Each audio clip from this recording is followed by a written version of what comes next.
காட்டுல இருந்து பசிக்குதுன்னு வந்தா இங்க என்ன 4 பேரு படுத்திருக்காங்க. யார சாப்பிடுறதுன்னே தெரியலையே. 4 பேரு பார்க்கும்போது வயிறு கவான் கவான் பசிக்குதே.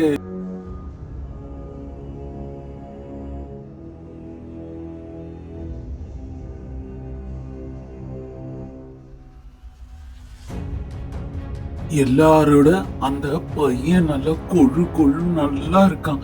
அப்படியே நைஸா அவனை காலை கடிச்சு இழுத்துக்கிட்டு போயிட வேண்டிதான். எல்லாரும் தூங்கும் போதே நம்ம செஞ்சிருவோம் அந்த வேலைய. சரி போவோம். அச்சச்சோ, அங்க பார்த்தா சிங்கம் வர்ற மாதிரி தெரியுது. காட்டுல இல்லாம இந்த வீட்டுக்குள்ள இது என்ன பண்ண போகுது? ஐயோ, உள்ள போகுது வீட்டுல உள்ள போகுது. எஜமா, நீங்க என்ன தூங்கிட்டு இருக்கீங்க? இரு, நான் போய் எஜமா எழுப்பும். எஜமா என்ன ஒரு சின்ன பையனுக்கு வலை விரிச்சா கொழுத்த மாடு வந்து சிக்குது. ஏய் சிங்கம், நீ காட்டை விட்டு ஏன் இங்க வந்த?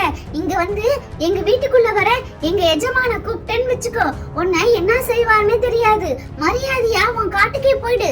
ஏய் மாடு, மரியாதையா வழிவிடு. உன்னை எனக்கு பிடிக்கல. நான் சாப்பிடணும்னு நினைச்சது அந்த பையனை. அவனை தான் நான் கடிச்சு இழுத்துட்டு போறேன். உன்னை ஒண்ணுமே நான் செய்ய மாட்டேன். மரியாதையா எனக்கு வழிய விடு. நீ வேணா பெரிய சிங்கமா இருக்கலாம், ஆனா இந்த வீட்டுல எங்க எஜமாதான் ராஜா. அதே போல என்ன அவருடைய பிள்ளையாதான் பாக்குறாரு. நான் அவரை ஒண்ணு செய்ய விட மாட்டேன். வாயால சொன்னா சரி வர மாட்டேன். ஒரு நாள் கடிப்பட்டாதான் சரியா வரு.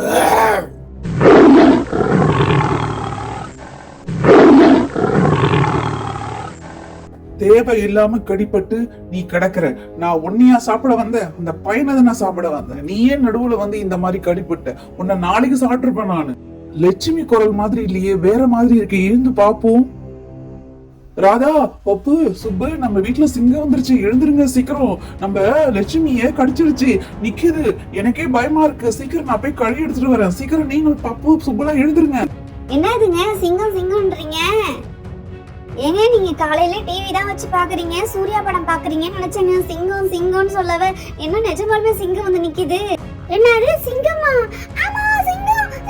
ஐயோ, நான் போய் கட்டில் மேல ஏறி நின்னுக்கிறேன். பயமா இருக்கே அப்பா. ஏய் சுப்பு, நம்ம வீட்ல சிங்கம் வந்துருச்சு. நம்ம லட்சுமிய வேற கடிச்சிருச்சு. நீ மட்டும் படுத்து தூங்குற. ஏஞ்சிரி சுப்பு. என்னம்மா நைட்டு சிங்கம் கதை சொல்லுங்கன்னா இப்ப சொல்றீங்க? தூக்கம் வருது, இருங்க. சுப்பு, யாரும் உனக்கு கதை சொல்லலமா. நம்ம வீட்டுல சிங்கம் வந்துருச்சு. நம்ம லட்சுமிய கடிச்சிருச்சு. நான் கழி எடுத்துட்டு வந்து விரட்ட போறேன். நீ ஏந்திரு சீக்கிரம். ஒருவேளை உள்ள வந்துருச்சு, நான் என்ன பண்றது? சீக்கிரம் ஏஞ்சி சோபா மேல நில். என்னது சிங்கம் வீட்ல வந்துருச்சா? நம்ம லட்சுமி அம்மா சிங்கம் நேர்ல இப்பதான் முதல்ல பாக்குறேன். ஐயோ சிங்கம், நான் சோபா மேலே போய் ஏறி நிக்கிறேன். ஐயோ பாவம் லட்சுமி, என்னாச்சுன்னு தெரியல. லட்சுமிக்கு கழுத்துல ரத்தம் எல்லாம் வருது. இந்த படுவாவி சிங்கம் நம்ம லட்சுமியை கடிச்சிருச்சு. லட்சுமி என்னாச்சுன்னு கிட்ட போய் கூட பார்க்க முடியல. அந்த சிங்கம் நம்மள கடிச்சிருச்சுன்னா என்ன பண்றது? ஏ சிங்கம், எங்கே இருந்து வந்தியோ அங்கேயே போயிடு. எங்க வீட்டு லட்சுமியை நீ கடிச்சிட்டுல, அதுவும் எனக்கு ஒரு புள்ள மாதிரிதான். அது இப்படி ரத்த வெள்ளத்துல பார்க்க என் மனசு எவ்வளவு கஷ்டமா இருக்கு தெரியுதா? உன்னை நான் அடிச்சிருவேன். மரியாதையா இந்த வீட்டை விட்டு வெளியில போயிடு. இவன் என்ன கிடிச்சிருவேன்னு என்ன மிரட்டுறான்? இவனை கடிக்க எனக்கு எவ்வளவு நேரம் ஆகும்? ஏதோ ஒரு குச்சி வச்சுக்கிட்டு பொம்மை வித்த காட்டுறான். சரி, நம்ம இன்னைக்கு போவோம், அப்புறமா பாத்துக்கலாம். பப்பு, சுப்பு, பயப்படாதீங்க. ஆனா அங்கேயே இருங்க. நானு போய் லட்சுமியே போய் கிட்ட பாக்குறேன். என்ன ஆச்சுன்னு தெரியலையே. லட்சுமி என்ன ஆச்சு உனக்கு? கழுத்துல இவ்வளவு காயமா இருக்கே, ரத்தம் வருதே. நான் என்ன செய்வேன் லட்சுமி? ஏங்க, நம்ம லட்சுமிய கடிச்ச அந்த சிங்கத்தை சும்மா விட்டீங்க? இந்த கழியால ஒரு 4 அடியாவது குடுக்கறது இல்ல. எனக்கு அப்பதானே மனசு ஆறும். நீங்க சும்மா இருக்க மாட்டீங்க. அந்த சிங்கமே போனா போதுன்னு விட்டுட்டு போயிடுச்சு. நீங்க அத 4 அடி கொடுத்து 4 கடி வாங்கினாதான் உங்களுக்கு மனசு ஆறுமோ? லட்சுமி எழுந்துரு லட்சுமி. என்ன லட்சுமி, ஒண்ணுமே சத்தம் போடாம படுத்திருக்க? எழுந்துருமா. அம்மா, ஃபர்ஸ்ட் லட்சுமி மூச்சு விடுதா பாருங்கம்மா. மூச்சு காத்து இருந்தா நம்ம ஹாஸ்பிடல் கூட்டி போய் எப்படியாவது காப்பாத்திடலாம்மா. அப்பா சீக்கிரம் பாருங்கப்பா. ஏங்க லட்சுமிக்கு மூச்சு காத்து இருக்குங்க. நம்ம ஹாஸ்பிடல் போனா காப்பாத்திடலாம். அப்படியா? நானும் தொட்டு பாக்குறேன். ஆமா, லட்சுமிக்கு மூச்சு காத்து இருக்கு. அப்பனா நான் ஹாஸ்பிட்டல் கூட்டிட்டு போயிடலாம். நீ சொல்றது நல்ல வேலை. இப்பயாவது நமக்கு புரிஞ்சுதே. இந்த சிங்கம் வந்து குழப்பினதுல ஒண்ணுமே புரியல எனக்கு. ராதா, நான் வண்டியை எடுத்துட்டு வந்து எப்படியாவது லட்சுமியை நான் காப்பாத்திரு. ஃபர்ஸ்ட் நான் போய் வண்டியை எடுத்துட்டு வந்துடுறேன்.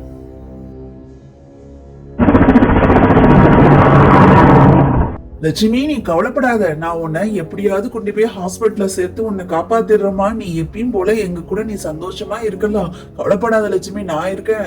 ஏங்க பாத்துங்க, பார்த்து பொறுமையா லட்சுமிய வைங்க. வலிக்க போகுது, ஏற்கனவே அதுக்கு வலிக்குது பாவம். ராதா, நீ பசங்களை பார்த்துக்கிட்டு கதவை தாப்பா போட்டுட்டு பத்திரமா இரு. நான் லட்சுமிய ஹாஸ்பிட்டல்ல சேர்த்து திரும்ப வரும்போது அம்மான்னு கூப்பிட்டுக்கிட்டே வரும் பாரு நம்ம லட்சுமி. சரிங்க, நான் பாத்துக்கிறேன். நீங்க பார்த்து பத்திரமா பொறுமையா போயிட்டு வாங்க.